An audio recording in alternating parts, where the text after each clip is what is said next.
আসসালামু আলাইকুম, কেমন আছেন সবাই? আশা করি অবশ্যই ভালো আছেন। তো বহুদিন পরে নতুন একটা ভিডিও নিয়ে আসতেছি। আজকের ভিডিওটা হচ্ছে শেয়ার বাজারে বিনিয়োগ রিলেটেড। বিশেষত আজকে আমরা আলোচনা করব টপ 12টা ব্যাংকিং শেয়ার, যেই শেয়ারগুলো আপনি দীর্ঘমেয়াদে হোল্ড করতে পারেন এবং যেই শেয়ারগুলোর মাধ্যমে আপনি আর্থিক স্বাধীনতা অর্জন করতে পারেন।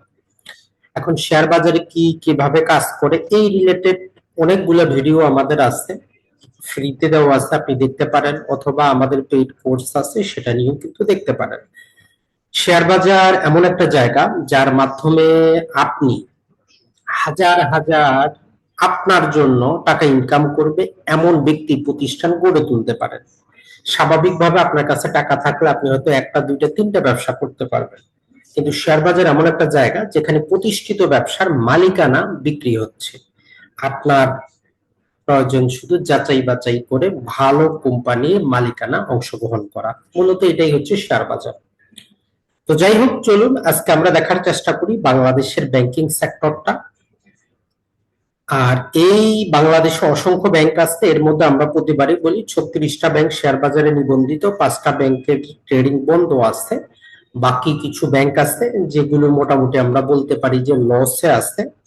তো আমরা যে ব্যাংকগুলো ভালো লাভে আছে, যেহেতু 6 মাস অলরেডি চলে গেছে, তো এই 6 মাসে তাদের যে আর্নিং হয়েছে সেটা গত বছরের তুলনায় কতটা বেশি হয়েছে, তাহলে বাকি 6 মাসে তারা কত অর্জন করতে পারবে, তো সেই হিসাবে আজকে দেখার চেষ্টা করব।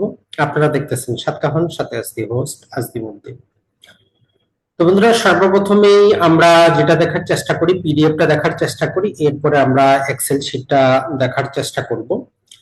তো এইখানে যে জিনিসটা সেটা হচ্ছে যে আমরা প্রথমেই যে জিনিসটা নেওয়ার চেষ্টা করেছি সেটা হচ্ছে যে এই যে 6 মাস চলে গেল বাংলাদেশের শেয়ার বাজারে, বিশেষত যদি আমরা বলি দুই প্রকার, আর এক দুইটা কোম্পানি শুধু, আরেক টোটাল 3 প্রকারের কোম্পানি আছে। অর্থাৎ কিছু কোম্পানি যেগুলো জুন ক্লোজিং হয়, কিছু হচ্ছে ডিসেম্বর, এবং একটা দুইটা আছে ভারতের সাথে তারা সংযুক্ত রেখে তাদের মার্চের দিকে তাদের কি হয়, বছর শেষ হয়, মানে এক বছরে সে কত টাকা আয় ব্যয় করলো, লাভ হইলো না লস হইলো, তার রিপোর্টটা দেয় অ্যানুয়াল রিপোর্টে।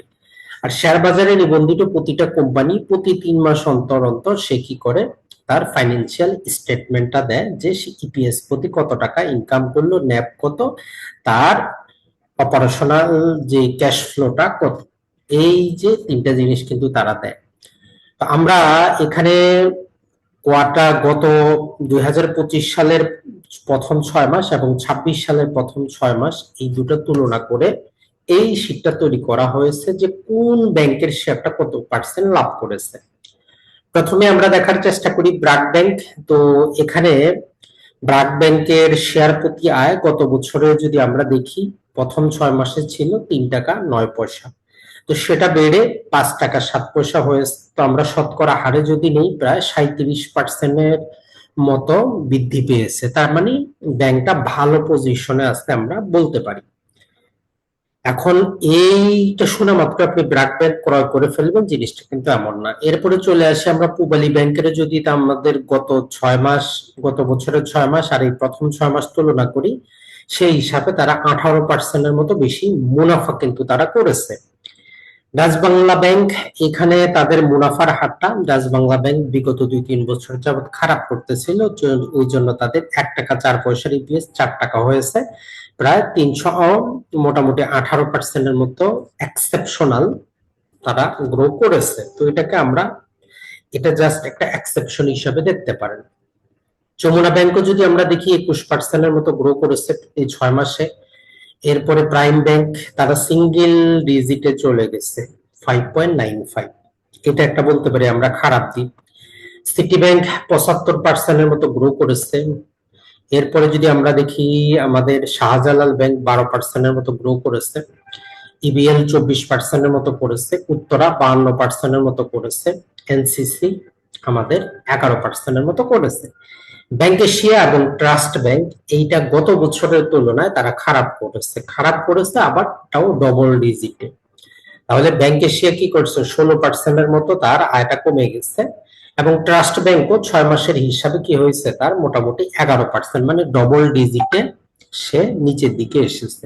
তো স্বাভাবিকভাবে আপনি যদি কিছু নাও বুঝেন যে এই ব্যাংকটা খারাপ করতেছে, তো সেটা আমরা কিনতে যাব না।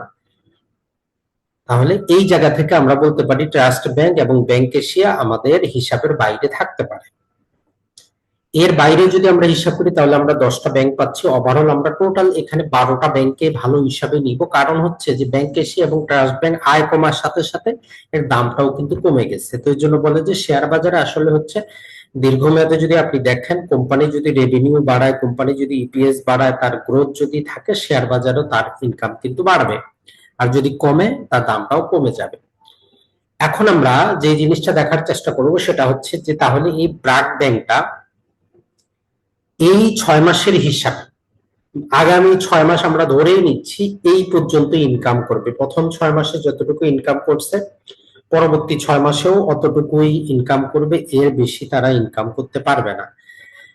তো এইটাই আমরা ধরে নিতে পারি।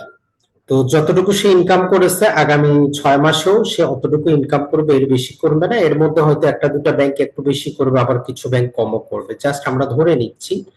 তাহলে আমরা ধরে নিতে পারি যে এই জিনিসটা সেটা হচ্ছে যে এই যে আমাদের 5 টাকা 10 পয়সার সাথে যদি আমরা আরেক কোয়ার্টার যুক্ত করে দিই, যেহেতু এটা 2 কোয়ার্টারের 6 মাসে, তাহলে আগামী 6 মাসে ব্র্যাক ব্যাংক আরো 5 টাকা অর্জন করতে পারবে, মানে 10 টাকা। তো তাহলে আমরা ব্র্যাক ব্যাংকটা এখন কত টাকা পর্যন্ত কিনবো? তো এটার জন্য আমরা একটা এখানে সহজ এক্সেল এর ফর্মুলা ব্যবহার করেছি, যেটা আমরা সবার জন্য ইজি।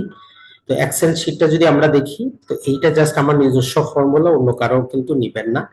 তো দেখেন আমরা এখানে এর প্রথম 6 মাসের ইপিএস ছিল 5 টাকা 7 পয়সা। তো এটার সাথে আমরা কি করেছি, আমরা 2 যুক্ত করেছি। তো 2 যুক্ত করে আমরা নিয়ে এসেছি যে এ বছরে, এক বছরে টোটাল 10 টাকা 14 পয়সার মতো তার ইপিএসটা আসবে। এখন তাহলে কত টাকা পর্যন্ত আমরা কিনবো? তো এইটার ক্ষেত্রে আমরা ব্যবহার করেছি যে আমরা বলি যে একটা ব্যাংক বা একটা জিনিস আপনি যেই দিন কিনতেছেন সেই দিন তার দাম হিসাবে তার আরো এটা কত হইতে পারে। তো অন এভারেজে আমরা বলি যে যদি কোনো কোম্পানি এক বছরে 15% ইনকাম করতে পারে তাহলে সেটা ভালো কোম্পানি। তো ওই 15%টাকে আমরা এইখানে অ্যাড করে দিয়েছি। তো সেই হিসাবে যদি আমরা দেখার চেষ্টা করি তাইলে ব্র্যাক ব্যাংকটা আমরা 67 টাকা 6 পয়সা পর্যন্ত যদি আমরা কিনি তাহলে আমাদের জন্য ওভার প্রাইস হবে না। এটা ছাড়া ভ্যালুয়েশনে অসংখ্য নিয়ম আছে, তো সেগুলোতে আমরা যাচ্ছি না, সিম্পল ফর্মুলা আমরা ব্যবহার করব। তাহলে আপনি যে কাজটা করবেন সেটা হচ্ছে যে আমরা এই যে এখানে যদি তার টোটাল 6 মাসে 5 টাকা ইনকাম করেছে ধরলাম, এক বছরে সে 10 টাকা ইনকাম করবে, তাইলে আপনি যদি 10কে কি করবেন, আপনি সরাসরি যদি আমরা দেখি যে 10কে যদি আপনি ভাগ দিয়ে দেন 0.15 দিয়ে, দেখবেন যে আপনি 66 টাকা সামথিং চলে আসবে। তাহলে ব্র্যাক ব্যাংক আমাদের জন্য 67 টাকা পর্যন্ত যদি আমরা কিনি, আমাদের জন্য এখনকার জন্য কোনো সমস্যা নেই যদি তার গ্রোথটা ঠিক থাকে। পূবালী ব্যাংক আমরা 58 টাকা পর্যন্ত কিনতে পারি, তো সেই হিসাবে এখন তার দাম চলতেছে মাত্র 38 টাকা।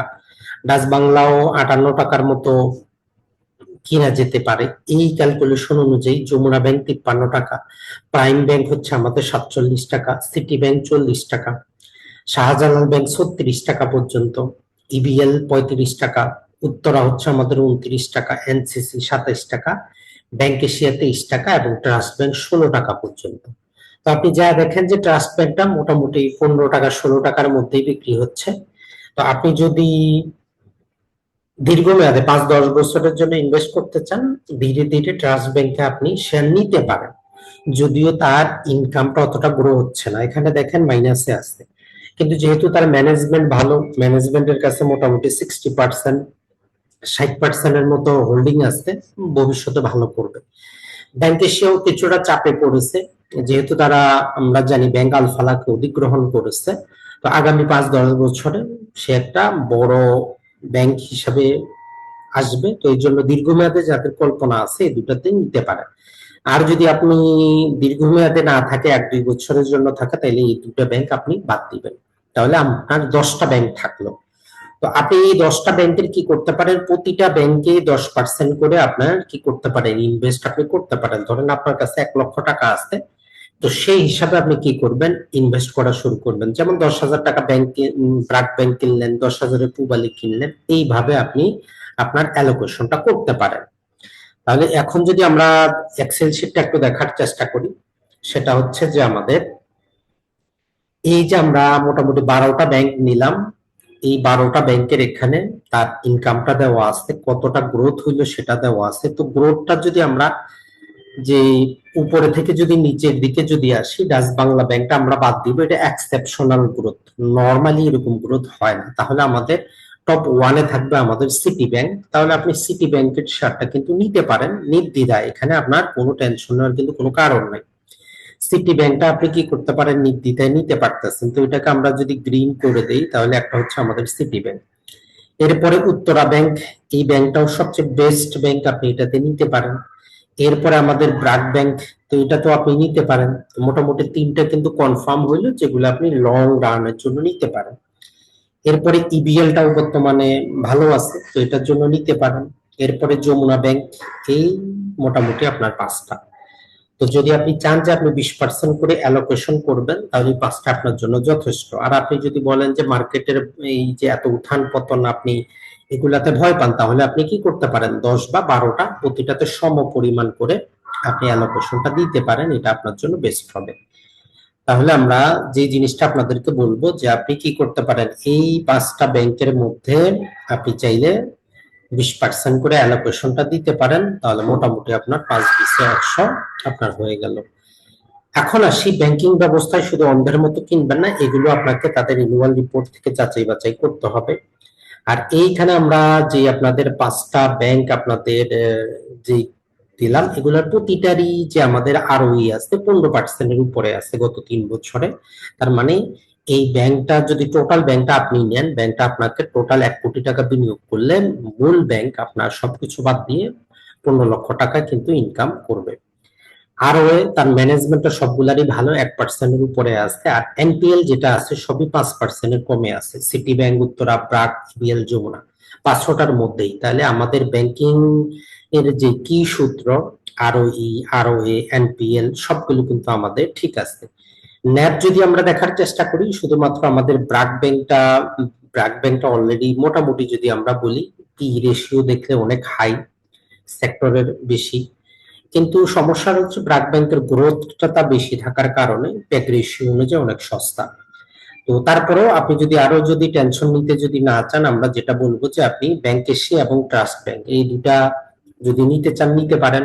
অর্থাৎ এখানে যে 12টা ব্যাংক আছে 12টাই আপনার জন্য পারফেক্ট। তবে আপনি যদি 10টাতে অ্যালোকেশন করতে চান, ওই দুটা বাদ দিয়ে প্রতিটাতেই আপনি 10% করে অ্যালোকেশনটা আপনি নিতে পারেন, এটা আপনার জন্য বেস্ট হয়। তো বন্ধুরা, ভালো থাকবেন, সুস্থ থাকবেন। আর এই সমস্ত বিষয় খুঁটিনাটি আপনার জানার জন্য কিছু বেসিক নলেজ আপনার প্রয়োজন, শেয়ার বাজারে কি কিভাবে কাজ করে, কোন কোন ওয়েবসাইট আছে, ব্যাংকিং শেয়ার কিভাবে যাচাই করব, অন্য শেয়ার কিভাবে করব,